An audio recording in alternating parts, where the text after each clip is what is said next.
Maraming tanong, maraming sagot, maraming haka-haka at maraming mga katha. Nagsasalimbayang mga paliwanag, gaya ng hangin ng aral na nagdadala sa tao sa magkabi-kabilang paniniwala. Ngunit, isa lamang ang dapat matanghal: ang sagot ng Biblia.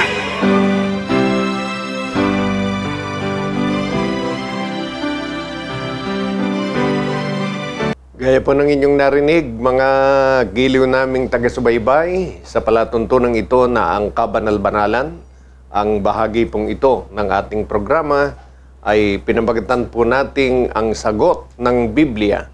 Welcome mga kaibigan at mga mahal naming mga kababayan dito po sa ating segment na pinamagatan ang sagot ng Biblia. Time out po muna sa mga kontrobersyang nangyayari sa ating komunidad, sa ating lipunan, at pakupa tayo ng kaunti sa ating pagkagalit sa mga kaganapang ito.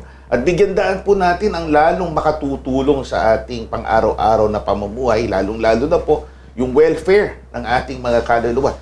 Kaya itong portion na ito ay pinamagatang ang sagot ng Biblia para sa inyong mga katanungan.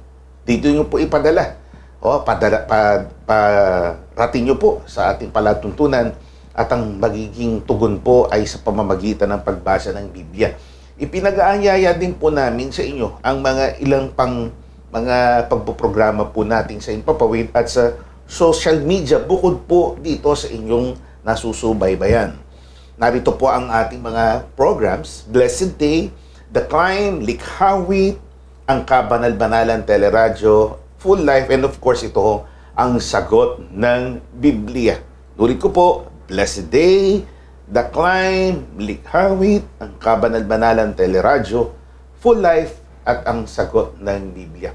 Meron po tayong mga insightful, mga talakayan po dyan, lalo-lalo na po sa mga kabataan at mga practical tips para po sa ating pang-araw-araw na pamumuhay na ang basis po ng mga pagtuturo po ay hango sa banal na kasulatan.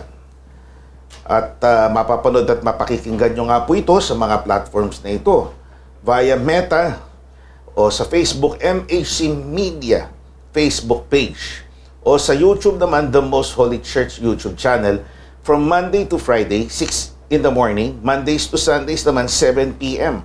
Sa himpilang DWBL 1242 kHz, Monday to Friday po yan, starting at 7:30 a.m. So mga nagsisipagbiyahe sa Kamaynilan, pakinggan nyo po kami dyan. At sa halip na masubaybayan nyo pa yung ibang mga nakadaragdag, ika nga ng stress o ng toxicity sa ating buhay, please listen sa ating pong mga palatuntunan. Sa parehas ding himpilan, every Sunday, sa ganap na ika-4 po ng hapon. Sa 101.3, radyo natin Odjongan sa Romblon, Mondays to Fridays, 8:30 a.m. Saturdays ay 5:30 naman ng gabi o ng hapon. Every Sunday sa ganap na ika-1 po ng hapon. Sa dako ho ng Ifugao, DWAI 99.1 FM. Every Tuesday po yan sa ganap na ika-1 ng hapon. Narito naman po ang ating mga text lines: 0927-1403782, 0927-1403782, 0909-5555009, 0909-5555009, 0991-419-2027, 0991-419-2027. At na-mention ko po kanina, inulit po natin, MHC Media Facebook page, ang Kabanal-Banalan, yan pong ating Facebook account. Sa YouTube ay The Most Holy Church, via Instagram at Kabanal-Banalan, via TikTok at MHC Media. Official website is www.mostholychurch.com, at ang ating punong tanggapan ay matatagpuan po sa number 688 Rahabago Street, Gagalangin, Tondo, Manila. Kami po ang inyong mga lingkod at kapatid na Gabriel, at ang anchor nitong ating palatuntunan, ang principal host nitong ating programa, kapatid na Yushel, kapatid na Danilo Francisco. Salamat po, kapatid na Gabriel. Opo. Salamat din po sa inyo, mga giliw naming taga-subaybay. Sa pagpapahintulot po ninyo, kami ay makapamalagi na nakapagdilingkod sa inyo sa ganitong paraan. Sinasagot po ang inyong mga tanong sa pamamagitan po ng Biblia. Salamat din po, siyempre, sa ating Panginoon na lagi pong gumagabay sa atin. Simulan po natin. At ang magiging paraan po natin, of course, na via video clips ay mapapanood po natin ang mga katanungan ng ating mga kaibigan. First off, si Henrita Mabuti ng Plaridel, Bulacan. Ako po si Henrita Mabuti, taga Mabalas-Balasan, Gapair, Bulacan, Amanda Village. Ako po ay magtatanong kung si Kristo po ang Diyos, bakit po siya nananalangin sa Panginoon Diyos? Unang-una po, napakabuti ng kanyang tanong. Opo. Parang Opo. yung apelido niya, Mabuti. Mabuti. Totoo po talaga na ang Panginoong Kristo Jesus ay siya ang Diyos. Hindi po kayo dapat mag-alinlangan sa bagay na yon. Kaya ang nais pong ipaunawa sa atin kung bakit ginawa po niya ang pananalangin, talaga pong yan ay may mga batayan na paliwanag sa Biblia. Kaya umpisahan natin, una, yun pong katotohanan ng siya ay Diyos. Basahin po natin.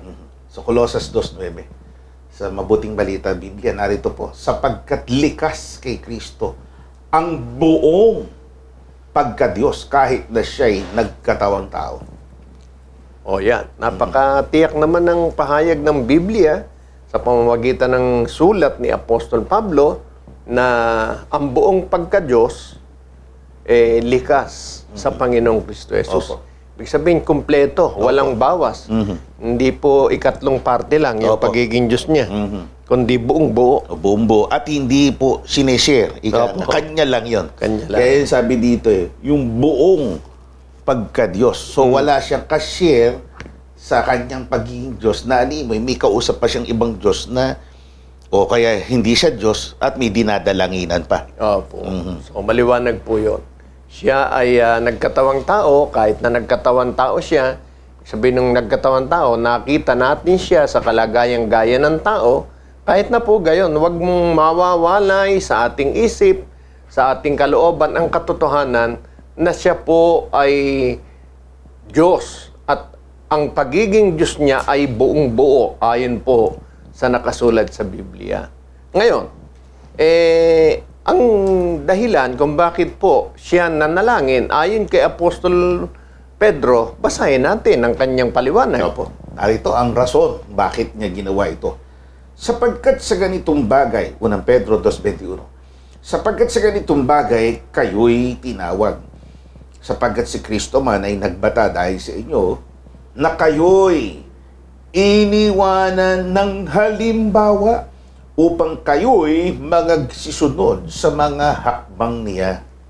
Yan, bahagi ng ginampanan ng Panginoon nang siya'y pumarito doon sa kanyang pagbabata. Ayon kay Apostol Pedro, nag-iwan ang Panginoong Kristo Jesus ng halimbawa para yon ang ating sundan.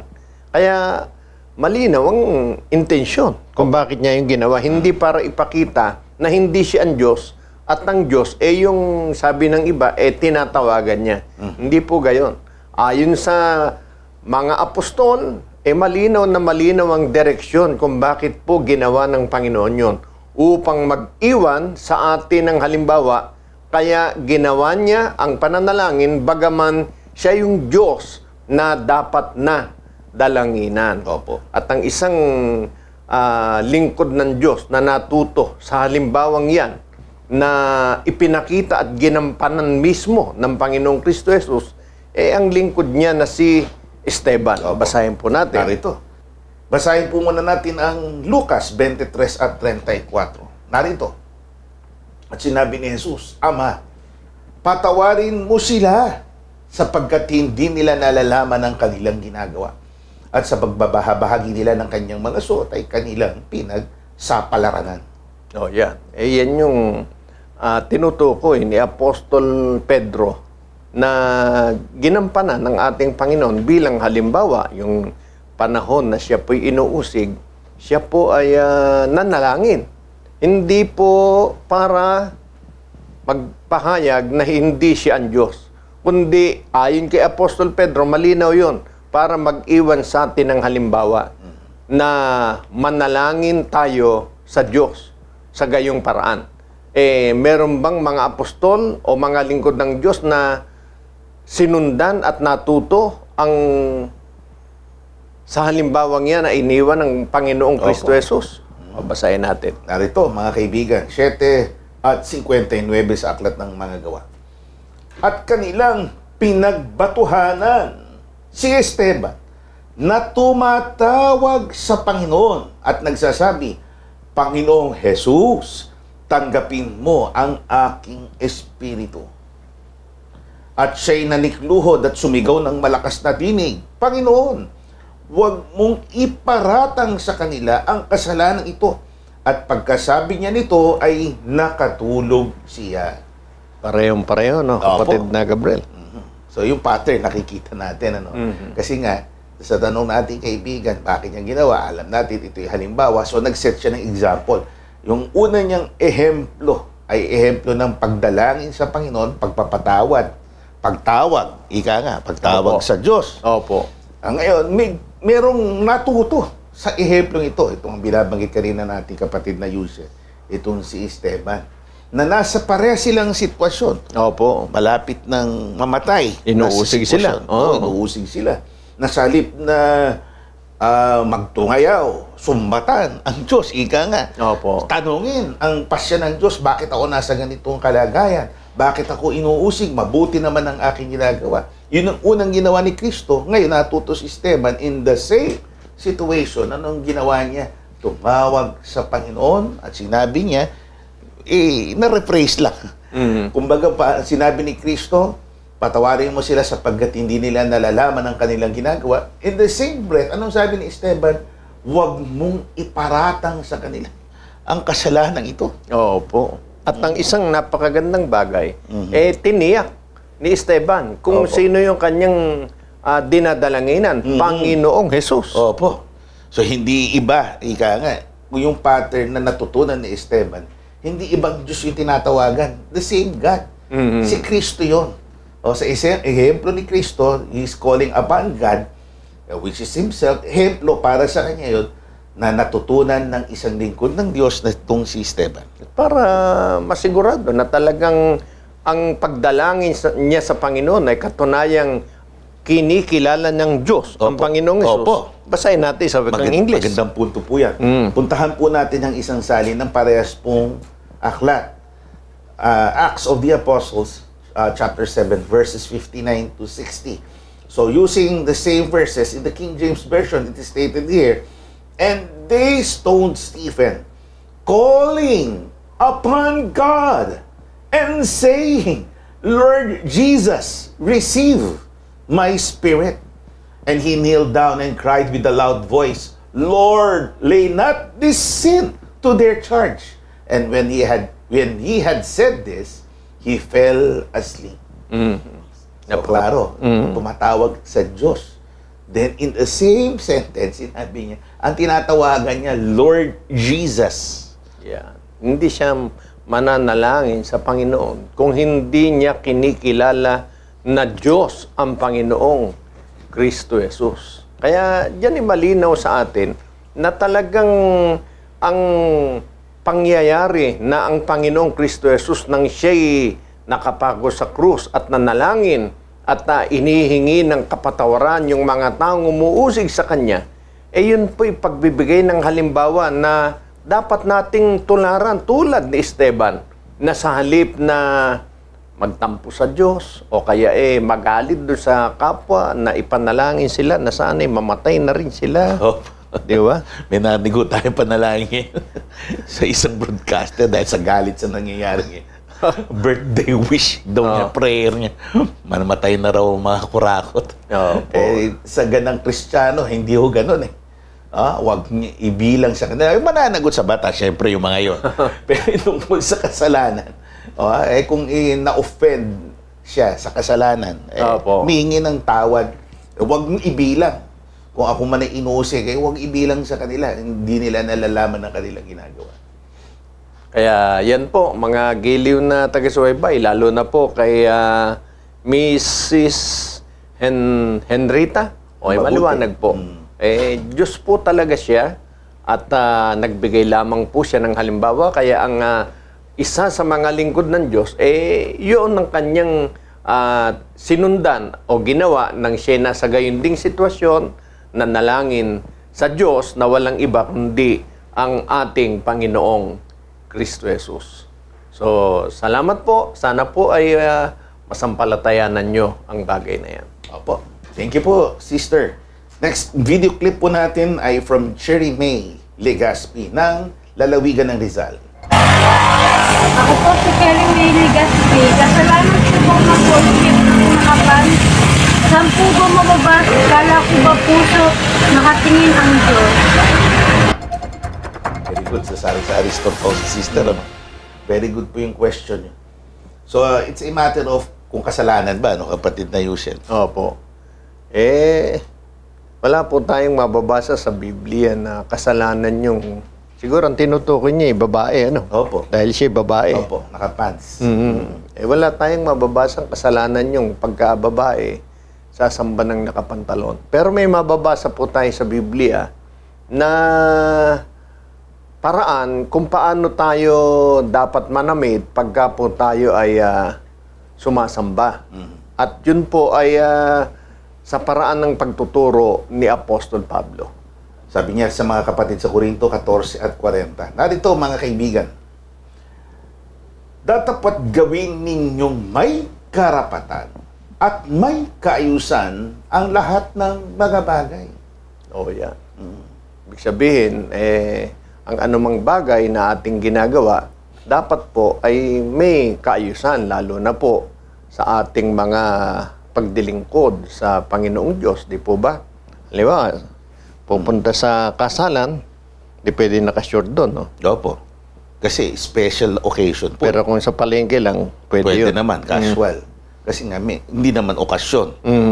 Kaya lang, yun nga, meron ho tayong katipan nga, ayan, Diyos, pagsamba. Dahil pagsamba yun, okasyon yun ng pakikipagtipan sa Diyos, pakikipagtagpo sa kapwa mo kapatid. Dapat may sinusunod tayong alituntunin ng kaayusan. Yan yung sinabi ni Apostol Pablo. Kasama po dyan ang kaayusan sa pananamit. At sino po ang nagtatakda ng kaayusan yun ayon po kay Apostol Pablo? Ang nagtatakda po niya ay sa Biblia, yung nilagay din sa iglesia na pangangasiwa. May mga administration po kasi o yung mga church leaders, ang ibig sabihin po niya, namumuno, nilagay bilang mamuno, sila yung nagtitibay. Kahit noon kikita nyo, kahit hindi Biblia basahin nyo, meron pong mga tagpo, may mga kwento, makikita nyo yung mga church leaders, they discuss among themselves kung anong gagawin ng mga kapatid, o yun, pinagkakaisahan po nila kung dahil ang kausap ng Diyos, haharap sa Diyos, dapat may kaayusan. Ano po? Opo. At yan may batayan na nakasulat sa Biblia. Basahin natin. Narito. Sa Galatia 3:15, binabagit niyo po kapatid na Yusel. Mga kapatid, nagsasalita ako ayon sa kaugalian ng mga tao, bagamat ang pakikipagtipan ay gawa lamang ng tao. Gayon may pagka pinagtibay, sino man ay hindi makapagpapawalang kabuluhan o makapagdaragdag man. Yan. Napakalinaw po naman ang kaayusan sa pakikipagtipan sa Diyos, merong nagpapatibay. Nabanggit na nga po sa atin, yan ang mga leaders o nangangasiwa sa kabanal-banalang iglesia, sa amin pong samahan na inyo pong napapanood o napapakinggan. Kaya ano po ang sinasabi? Kahit sa panahon ng mga apostol, pagka yun ang pinagtibay, hindi na pwedeng pawalang kabuluhan yun. Talaga pong hanggat maaari, ang napagkaisahan, halimbawa, pagsamba, kung maaari, hindi nakapantalon yung babae. Yun yung kaayusan. Kasi sa kultura natin, siyempre sa Pilipino, yun talaga, sinusuot, palda o skirt, nakabistida, pagka araw ng pagsamba, mga gawain. Although, siyempre, sa modernong panahon ngayon, may tinatawag na power dressing, corporate attire, kahit na nakapantalon, ang dating formal para sa mga kababaihan.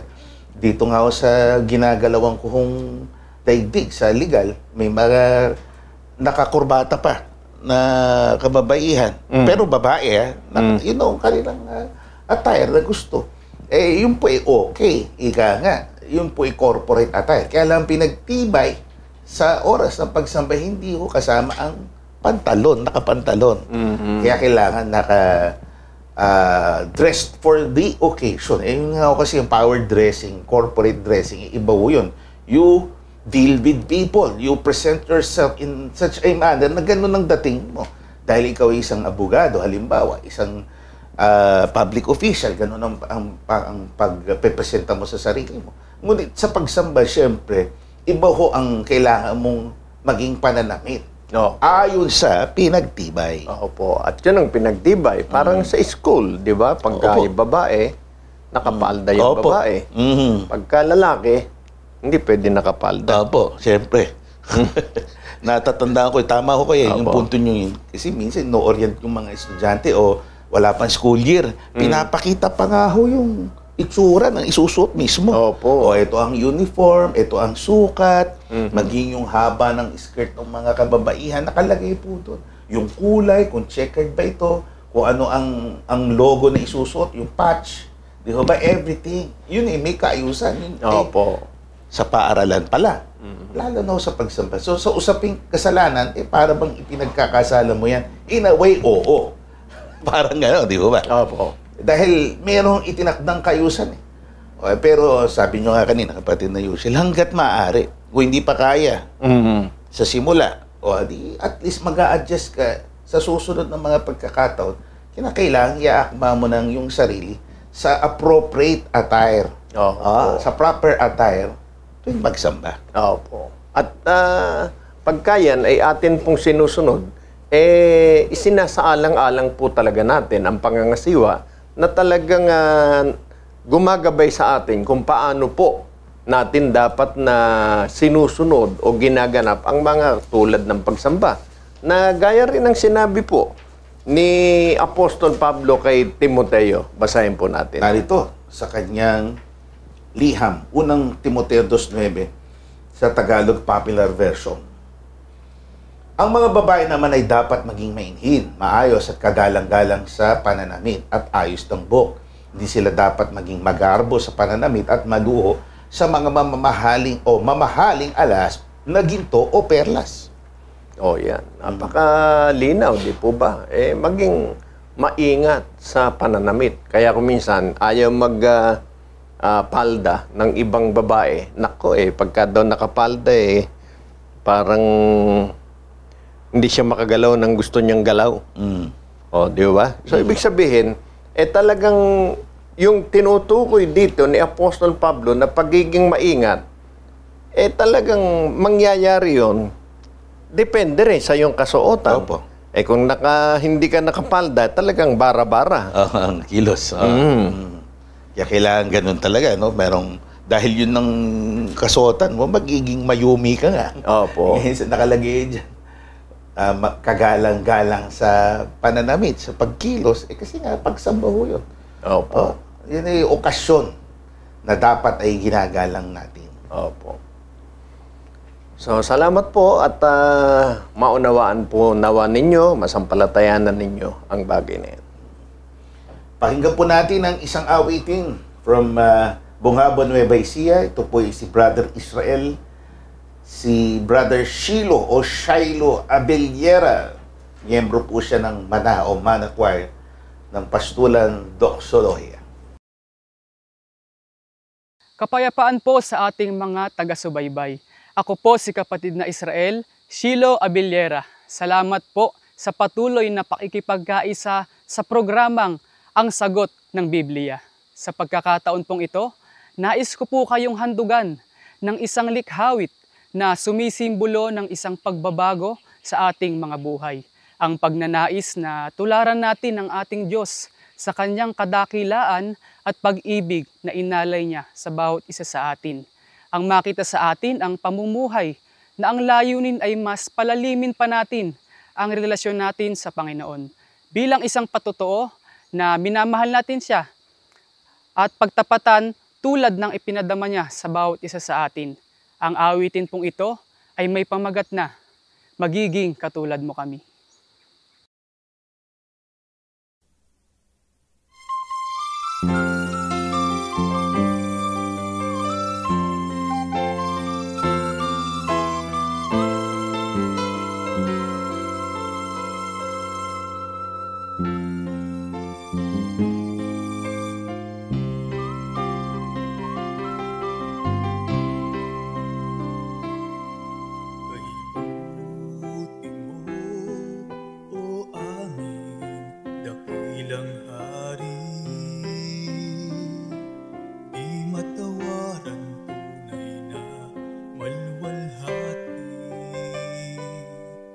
Saglit na inalis ang pag-ibig Diyos, inalimbawa pagawang mataos.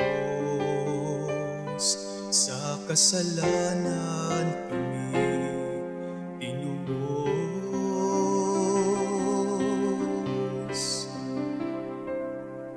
Kamangha-mangha ang iyong mga gawa, kay dakila ng pag-ibig mo, Ama. Pinanauli mo aking kaluluwa upang sa utos mo ay tumalima. Kaya't kami sa'yo'y tatalima, magiging katulad mo kami, kung paano mo kami inibig, kung paano magbanal, kung paano mabuhay na banal. Magiging katulad mo kami, magiging katulad mo kami. Gawain patuloy pang ipagbubuti, sa'yo ibabalik ang pagluwalhati.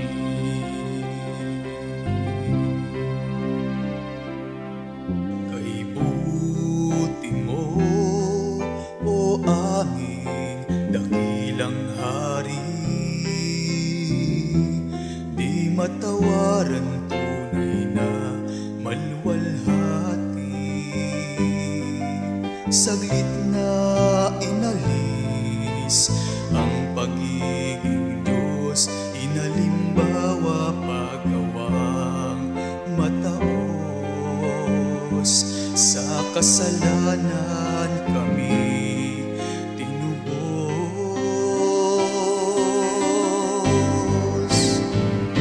Magiging katulad mo kami, kung paano mo kami inibig, kung paano magbanal, kung paano mabuhay na banal.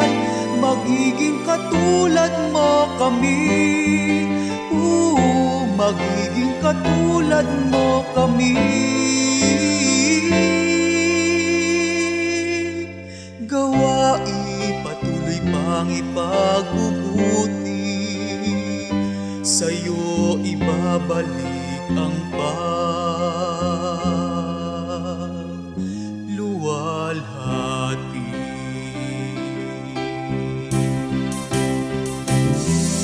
Pangako kami susunod sa'yo, mga halimbawa mo'y tutularan ko.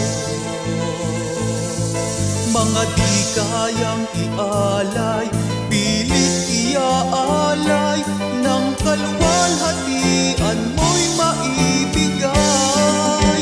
Magiging katulad mo kami, kung paano mo kami inibig, kung paano magbanal, kung paano mabuhay na banal. Magiging katulad katulad mo kami. Gawain patuloy pang ipagbubuti, sa'yo ibabalik ang pagluwalhati.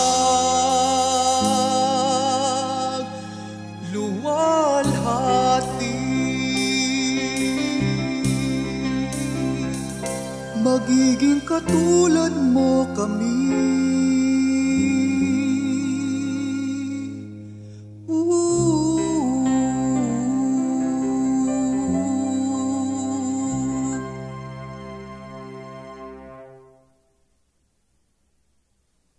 Salamat po, brother. Brother Shiloh or Shiloh. Video clip number 3, pakinggan po natin, panoorin. Ako nga pala si Wilson Estiles, nakatira ako sa poblasyon San Ildefonso, Bulacan. Hindi ba sapat na batayan ang Mateo 3:16 hanggang 17 para sabihin iba si Kristo sa Espiritu Santo at Ama? Merong related na tanong ko niyan tungkol dyan. Siguro, panoorin na rin natin yung isa pang video clip, si Agape Joy. Ako po si Agape Joy from the taga-Pasurong Pangasinan. Ang tanong ko po, magkaiba po ba ang Diyos na Ama at ang Diyos na Kristo? Yeah, pati na yun siya. So, bottom line ng mga tanong, kalagayan o di kaya yung usaping magkakaiba ba ang Ama at ang Anak? Unang-una po, hindi po natin pwedeng pagbatayan yung Mateo 3:16 hanggang 17 para sabihin na magkakaiba yung Ama, yung Anak, at ang Espiritu Santo. Hindi po batayan yun. Ayon sa dapat po nating maunawaan. Para naman kay Miss Agape Joy, hindi po magkakaiba yun. Kaya para maintindihan natin yan, paano mangyayari na sila hindi magkakaiba at yung Mateo 3:16 hindi batayan ukol dyan? Basahin natin ang sinasabi sa Isaiah 45:21. Narito mga kaibigan sa Isaiah 45:21. Kayo'y magpahayag at magpasapit, o magsanggunian silang magkasama. Sinong nagpakilala nito mula ng mga unang panahon? Sinong nagpahayag niyon ng una? Hindi baga ang Panginoon at walang Diyos liban sa akin. Isang ganap na Diyos at tagapagligtas. Walang iba liban sa akin. Yan. Yung kasing nasa Mateo, yan yung tagpo na ang Panginoong Kristo Jesus binautismoham, pagkatapos may tinig na galing sa langit na nagsasabi, ito ang sinisinta kong anak.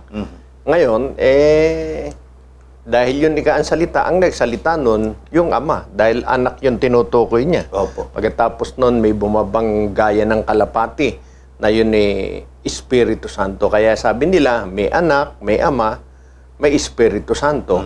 At yun po, ikanya, ay magkakaibang Diyos.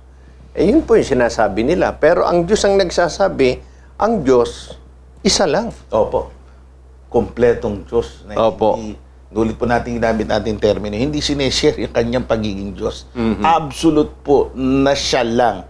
Doon sa talata mismo, liban sa akin, walang Diyos. Opo. At ayon sa kanyang pagpapakilala, yung kanyang pagiging Diyos, siya yung Diyos na ganap at tagapagligtas. Isang ganap na Diyos at tagapagligtas. Hindi ho po pwedeng tagapagligtas yung hindi naman Diyos. Pero yung Diyos na yun din ang tagapagligtas, isa lang po yun. Hindi pwedeng magkaiba yung Diyos at tagapagligtas. Dahil sabi niya, walang iba liban sa akin. Kung meron tayong dapat kilalaning Diyos na siyang tagapagligtas, siya yun na noon pa ay nagpapakilala na. Nung dumating ang panahon na ang Panginoong Kristo Jesus ay pumarito sa sanlibutan, ibig man sabihin nun, panibagong Diyos ang Panginoong Kristo Jesus? Opo. ng insinuasyon yon, kapatid na Yushel. Ang Diyos created. Kasi panibago Opo. Ang konsepto ng Diyos sa Biblia, hindi po yan, walang pasimula, walang katapusan. Opo. Kung created God, and yet God, sa insistence ng iso, sa pagpipina ng iba, si Kristo ay Diyos, hindi pwedeng itanggi. Lumalabas, created siya. At kukontra na po yan doon sa pahayag mismo ng Panginoon, doon sa Isaias. Opo. Walang iba liban sa akin. Yan. Kaya, ano ang pagpapakilala sa Panginoon nang siya'y pumarito sa sanlibutan? Narito, Tito 2:13, liham ni Apostol Pablo, nahintayin niyo ang mapalad na pag-asa at pagpapakita ng kaluwalhatian ng ating dakilang Diyos at tagapagligtas na si Hesukristo. Yung nagpapakilala na walang ibang Diyos liban sa akin, isang ganap na Diyos at tagapagligtas. Ayon kay Apostol Pablo, yun nga ang Panginoong Kristo Jesus. Wala nang iba, di ba, kapatid na Gabriel? Opo. Doon sa nangangatwiran na magkabukod yan, dyan, dahil meron pang ugnay na nasa sa kanila po yun. Pero hindi mo pwedeng paghiwalayin yung nagpakilalang Diyos at tagapagligtas mismo doon sa Isaias at sa iba pang mga talata. He's referring, the prophet is referring to one person, Diyos na tagapagligtas. Isa lang yun. At nung dumating ang panahong Kristiyano, ang mga apostol ay klaro para sa kanila kung sino ito. Ito nga ang ating Panginoong Hesukristo. At sumasampalataya din tayo na yung Espiritu na ipinakikilala ng Biblia na Espiritu Santo, yun din ang Panginoong Kristo Jesus. Opo. Dahil yun ang talagang kalagayan niya mula pa ng una. Siya'y Espiritu. Opo. Kaya lang, kinailangan siyang pumarito sa sanlibutan, kaya nagkaroon siya o gumamit siya ng katawan na tulad ng sa tao. Opo. Kaya nakita siya na may laman. Pero ang talagang kalagayan niya, siya'y Espiritu. At para patunayan sa atin yan, mababasa po natin yan sa Biblia. Aklat ng mga gawa, 16:1-7. At ng kanilang matahak ang lupain ng Phrygia at Galacia, pinagbawalan sila ng Espiritu Santo na saysay ng salita sa Asya. At nang sila'y magsidating sa tapat ng Mysia, ay pinagsikapan nila magsipasok sa Bitinya. At hindi sila tinulutan ng Espiritu ni Jesus. Hindi talaga magkaiba, kapatid na Gabriel. Nandun magkasunod na talata po yan, referring to the same Spirit. Yung Espiritu Santo na gumagabay sa kanila, tuloy-tuloy na gumagabay. This time, hindi sila pinayagang magtuloy. Yung Espiritu Santo na yon, Espiritu ni Jesus. Yan. Hindi naman siguro ipagpipilitan ng mga bumabasa ng Biblia. Yung pumigil sa kanila na Espiritu Santo, hindi nila sasabihin na iba pa yun sa Espiritu na Jesus. Opo. Hindi pwede. Hindi mo pwedeng paghiwalayin talaga yun, kapatid na Yushel. It refers to the same person. Isang persona lang talaga yun. Ang Panginoong Diyos na nakilalang Ama at yung Panginoong Kristo is nakilalang Anak, siya din yun nagkatawang tao na nagpakilala sa gayong pangalan. Kaya lang, yung iba talagang medyo nahihirapang intindihin at yung iba naman naiintindihan pero nahihirapan pa rin tanggapin, kapatid na Gabriel. Kasi po, baka kailangang may mabasa tayo na batayan na talagang kayang gawin ng Diyos yun.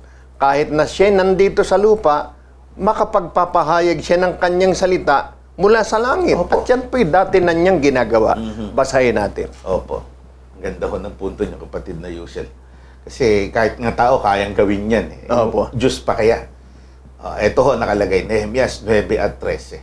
Ikaw rin naman ay bumaba sa bundok ng Sinai at nagsalita ka sa kanila mula sa langit. Take note, bumaba sa bundok, nagsalita mula sa langit. At binigyan mo sila ng mga matuwid na kahatulan at mga tunay na kautusan, mga mabuting palatuntunan at mga utos. Yan. Nasa lupa, sa bundok ng Sinai, pero nagsalita mula sa langit. Imposible ba yun? Binabautismohan sa ilog ng Jordan, may tinig na nanggaling sa langit. Na nagsasabi, ito yung sinisinta kong anak. Pagkatapos may bumabang Espiritu Santo. Malinaw na po sa ating kanina, Yung Espiritu Santo, sabi ng mga apostol, yun ang Espiritu ng Panginoong Kristo Jesus. At hindi rin po imposible na siya'y nasa tubig, magsalita siya mula sa langit. Bakit? Diyos nga po siya. Makapangyarihan. Makapangyarihan siya. Tinatawag nating Diyos, pinupuri natin, sinasamba natin, sabi natin, talaga namang kahanga-hanga siya. Yun lang. Tao nga, nagagawa yun eh. Opo. Pagkatapos sa Diyos, parang gusto natin imposible. Ventriloquist ang tawag doon. Opo. Yung, halimbawa, para may manika na hawak, nagsasalita, manika, alam natin, hindi naman magsasalita, kumikilos ang bibig. Pero nakaririnig tayo ng boses mula doon sa manika. Di ba yun yung ginaya ni Chitay ba yan? Pelikula na panood niya. Talent ng tao. May mga ganyan ventriloquist. Kung saan, they can throw their voice. Nandito nakatayo. Bawa, hindi naman kumikilos yung bibig ko. And yet, yung boses ko, na ibabato ko. Halimbawa, kasi kayo nagsasalita. Ang tinig ko nanig, pero kayo ang umano'y nagsasalita. Ganun ho. Kaya ng tao yun eh. Diyos pa kaya. Yeah. Even from the heaven, nanggagaling ang tinig, kayang gawin niya ng Diyos na nandito siya sa lupa. Yan.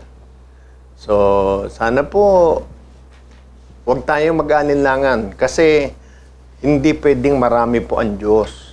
Isa lang po talaga ang Diyos. Kasi po, pag maraming Diyos, marami tayong sasambahin. O pag marami tayong sasambahin, labag na po yan sa utos ng Diyos. Ang nakasulat po sa Biblia, isa lang ang dapat sambahin. Isa lang ang dapat paglingkuran. Pag marami kang Diyos, marami kang sasambahin, marami kang paglilingkuran, so marami kang kasalanang magagawa sa Diyos. Kaya hindi pwede na pumayag po tayo sa paliwanag, dahil sa paliwanag na ating nadidinig sa iba, tatanggapin nating maraming Diyos o ang Diyos ay iba-iba. Wag po, isa lang po ang Diyos. Yun ang Diyos mula pa ng una na ating Ama, pumarito sa lupa, nakilalang anak, na siya rin pong Espiritu Santo na pumapatnubay sa atin. Espiritu, kasi hindi natin nakikita. Pero nadarama natin, yan ang pasimulan niyang kalagayan bago pa siya magkatawan tao. So, Ginoong Wilson, yung talata na binanggit niyo, sapat na para sa argumento, nasa kanila po yun. Pero ang dapat hanapin natin yung dahilan. Hindi para i-justify o i-affirm yung paniniwala na magkakaiba silang Diyos.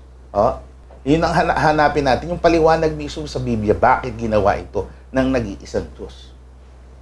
Mga kaibigan, at kay Agape Joy, hindi magkaiba ang Amang Diyos at si Kristo. They are one and the same. So sana natugunan po yan ng Biblia. Next video clip po natin, video clip number 5. Ako po si Merly Katabay Musni na nakatira sa Amanda Village sa Mabalas-Balas ng Rafael, Bulacan. Ang tanong ko po, totoo po bang apoy at uod ang mababasa sa Mateo 9:45-46? Totoo po bang uod at apoy? Sabihin literal ba? Na uod at apoy? Talaga bang yung gumagalaw na uod yun at yung apoy na nakapapasok? Yung binabanggit doon sa Marcos, Kapitulo 9, versikulo 45 hanggang 46. Hindi po literal yun na uod, kundi yun po ay paglalarawan lamang. Mabuti po na yun ay ating basahin. Nasa talata po mismo sagutin.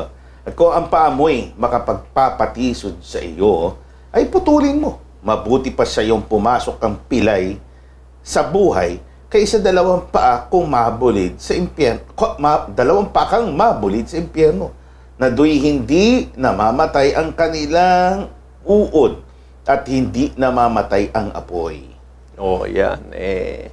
Pagka ginawa nating literal, para ding literal yung sinabi ng Panginoon, putulin mo yung paa mo, putulin mo yung kamay mo, pag makapagpapatisod sa'yo. Baka magtaka tayo. Mao kaya, magulat tayo. Ang dami palang putol dito. May mabulag. Wala, pinili nilang ganon. Opo. Pasok tayo dito para makapasok tayo. Bulagin natin isang mata, putulin natin isang mata, Opo. paa, para hindi tayo magkasala. Opo. Hindi literal. Kundi ang talagang ibig lang sabihin nun, wag nating pairalin. Ngayon, yung karugtong na sinasabi, kasi ang uod doon, di namamatay, ang apoy, ang ibig lang sabihin talaga nun, kung atin pong uunawain, base sa mga unang pangyayari at pinagkunang diwa sa panahon ng mga propeta, maintindihan din natin sa Isaiah 66:24. Opo. At ang konting correction lang po yung binanggit ni Sister, no? Marcos po yun. Hindi po sa Mateo, matatagpuan yung talata.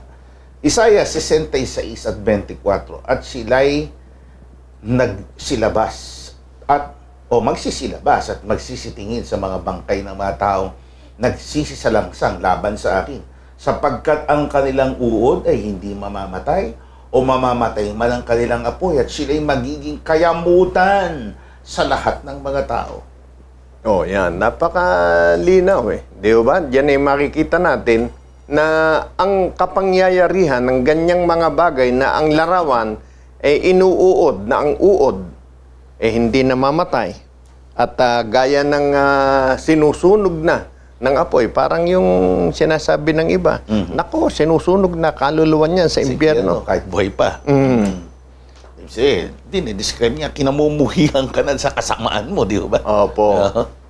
Yun yung sinasabi sa Biblia, kaya hindi po talaga literal. Paglalarawan po yun, na talagang pag ang tao po, napasa ganong kalagayan, dahil na ang kanyang direksyon na talagang patungo na sa impyerno, maliwanag po ang kanyang kalagayan, nakakahiya. Kaya sabi ng Panginoon, buti pa putulin mo na yung kamay mo, yung paa mo, kung talagang yan ang magpapahamak sa'yo. Pero ang talagang ibig lang sabihin nun, disiplinahin natin ang ating sarili. Dahil nakakahiya po,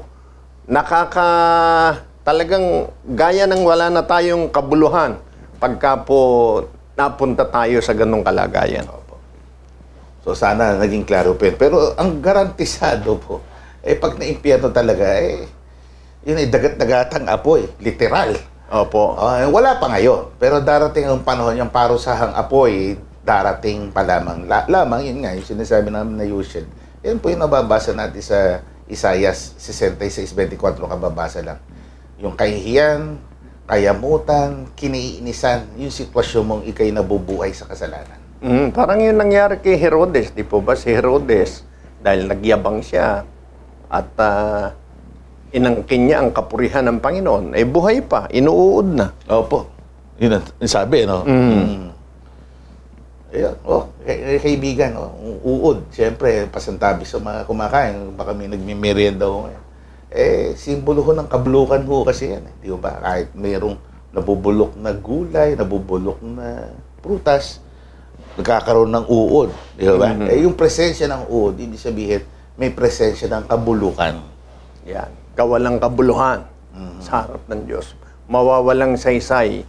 Yung dapat ay napakahalagang bagay na nasa atin, ang buhay na tinaglay natin at kaloob ng Diyos. Kaya ingatan po natin, tulungan tayo ng Panginoon na masunod ang kanyang ibig para hindi tayo maging gaya ng taong malalagay po sa ang larawan parang inuud at sinisilaban na ng apoy. Opo. Huwag na wang mangyari. Opo. Pakinggan natin ang isa pang awitin ni Shiloh Abeliera o Shilo, si Brother Israel. Sabihin mo lamang, yan po ang pamagat ng kanyang awitin. Kapayapaan pong muli sa aming mga taga-subaybay.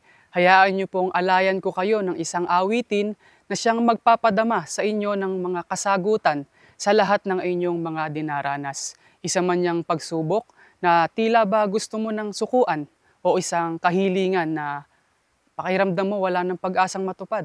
Mga kaibigan, tumiwala lamang tayo sa kapangyarihang taglay ng ating Panginoon. Sabihin natin ang mga pangakong pagtatapat sa pagsunod sa Kanya upang makamit natin ng sama-sama ang pananampalataya, pag-asa at pag-ibig. Kaya inyo pong tanggapin ang aking awitin na may pamagat na sabihin mo lamang.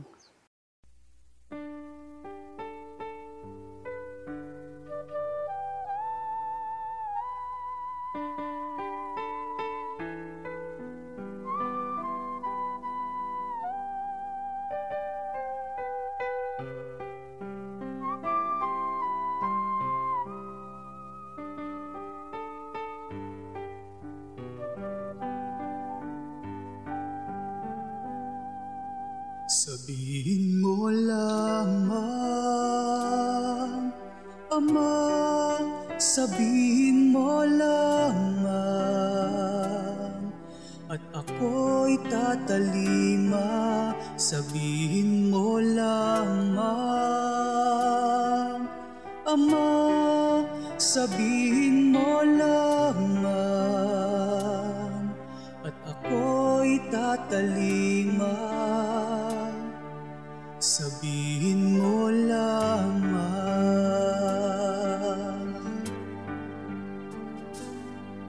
Kay dami mo nang napatunayan, mga gawa ng pag-ibig, para sa aming kapakanan. Pinagaling mo at binigyan ng espiritual na kalayaan. Sabihin mo lamang, Ama, sabihin mo lamang, at ako'y tatalima. Sabihin mo lamang, Ama, sabihin mo lamang, at ako'y nakahanda sa anumang iyong takda.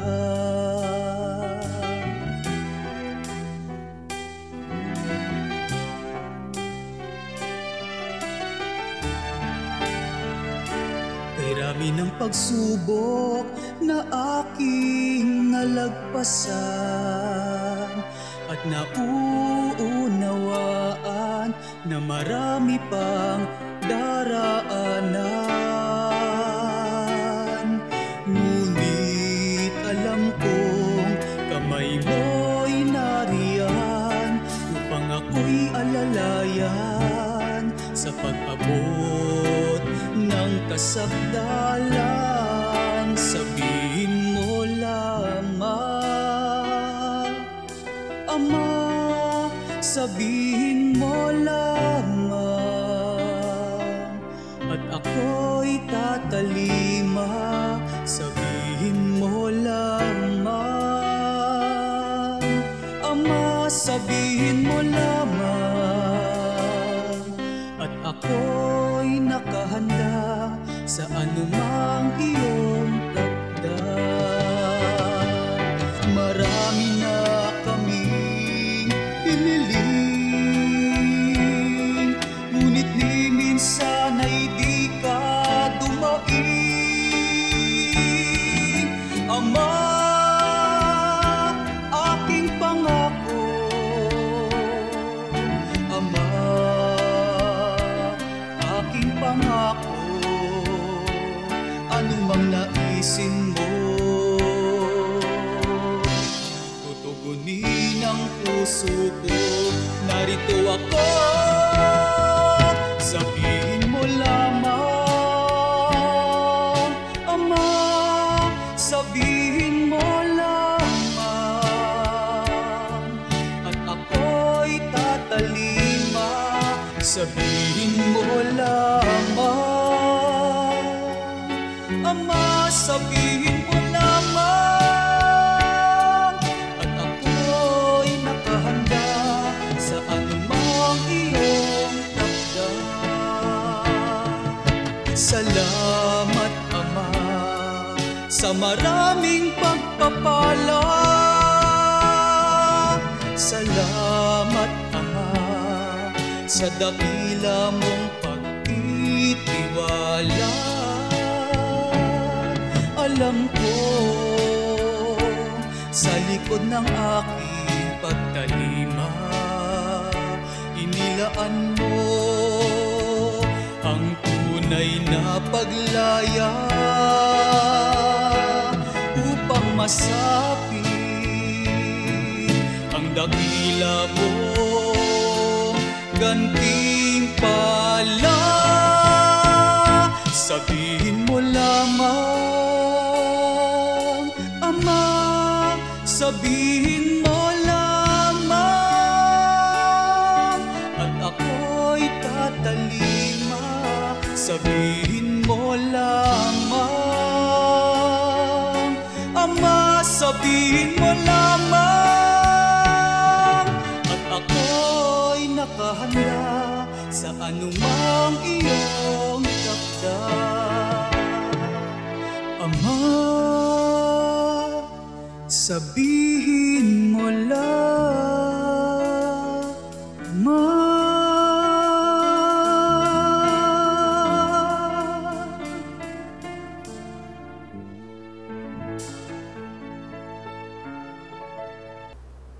Salamat po. And for our final question for the day, kapatid na Yushen. Ako po si Aisha Cheta, taga Pusurugi, Pangasinan po.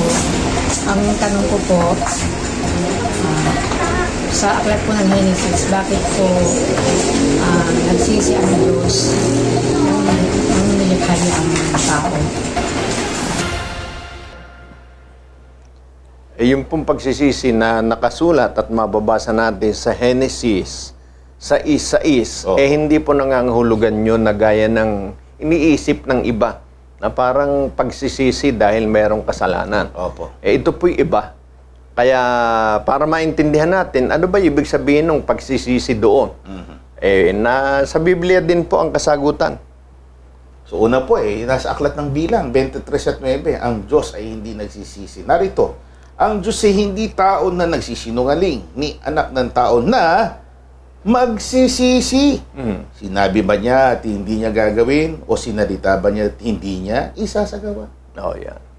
Hindi nagsisisi ang Diyos na gaya ng iniisip ng tao. Ano yung pagsisisi na sinasabi? Bagaman nakasulat yung letra na nagsisi, tingnan natin ang paliwanag ng Biblia dun sa letra na yon, sa ibang version. Sa ang bagong ang Biblia. Nalungkot ang Panginoon sa kanyang nilalang, na kanyang nilalang ang tao sa lupa at nalumbay ang kanyang puso. Yun ang talagang gustong tukuyin. Hindi nagsisi na parang mali ang pagkakagawa niya sa tao. Sana hindi ko na lang ginawa. Parang gano'n. Hindi niya pwedeng pagsisihan yun dahil planado niya yun. Gawa niya yun. Obra niya yun. Mga kaibigan. So, nandun, nakita niya yung kinauwian na ginawa ng tao. Doon, nalungkot po siya. So, maliwanag po yan. At inaasahan po natin na yan nagpaunawa sa atin ng lalong dakilang kalooban ng ating Panginoong Diyos para sa atin. So, hanggang dito po muna. At tayo po ay mag-ukol ng panalangin sa ating Panginoon, ng pasasalamat. Panalangin ukol po sa ating mga kapatid at sa ating mga kaibigan, maging sa inyo po na sumusubaybay sa amin, na hindi man po ninyo napaabot ang inyong mga kahilingan, ay laki po kayo sa aming ipinapanalangin sa Panginoon. Tayo po ay sama-samang dumulog, manalangin sa Panginoon. Panginoon naming Diyos, Ikaw na kataas-taasan, nakapangyarihan sa lahat. Maraming salamat sa iyo sa paggabay mo sa amin. Salamat po sa ipinaunawa mo sa amin na yung mga aral, lalo na po sa mga nagsipakinig at sumubaybay sa programang ito. Hinihiling namin, gawin mo po itong pagpapala sa kanila. Hindi lamang nila ito maunawaan, kundi tulungan mo po sila na ito ay lagi nilang maalaala at magawa nila sa ikaluluwalhati ng iyong dakilang pangalan. Amen. Tulungan mo rin ang mga kapatid namin at mga kaibigan namin na nakakaranas ng iba't ibang sitwasyon sa kanilang buhay. Minsan po ay mabibigat na suliranin, mga karamdamang halos ay magupo ng kanilang pag-asa. Panginoon, habagan mo po sila. Alam namin, ikaw ay makapangyarihan sa lahat. Kaya mong lunasan ang anumang sitwasyon, ang anumang karamdaman.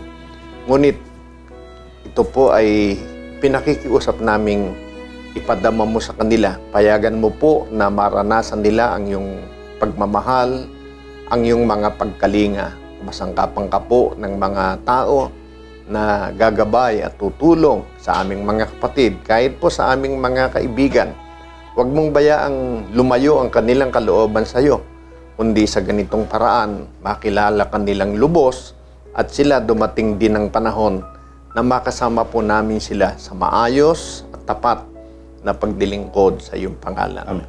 Ama naming Diyos, hinihiling din namin, nagabayan mo po ang inihalal mo na leader sa iyong bayan. Iingatan mo siya sa kanyang lupang katawan, ang kanyang kalusugan. Lalong ingatan mo ang kanyang katungkulan na yung ipinagkatiwala sa kanya. Patnubayan mo po siyang palagi upang sa ganitong paraan, tulad ng gawaing ito, ay magabayan kami sa lalong ikapagtatagumpay sa ikapupuri ng iyong dakilang pangalan. Amen. Sumasampalataya kami, pinakikinggan mo po ang aming paglapit. Pinagpapala mo kaming lahat, maging ang mga sumubaybay sa amin, maging ang kanilang mga mahal sa buhay, sa lahat ng kanilang ginagawa. Dinadalangin namin ito at pinasasalamatan sa ngalan mo pong Kristo Jesus, aming Diyos at aming tagapagligtas. Amen. Amen. Maraming salamat po sa inyong pagsubaybay sa araw na ito. Till our next episode, kami po ang inyong mga lingkod at kapatid na Gabriel. At kapatid na Yusia. Ang panalangin po naming magkakapatid sa kabandaralang Iglesia ng Diyos ni Cristo Jesus ay Kapwa nawa tayo bantayan ng Panginoon sa ating paghihiwalay. Lista.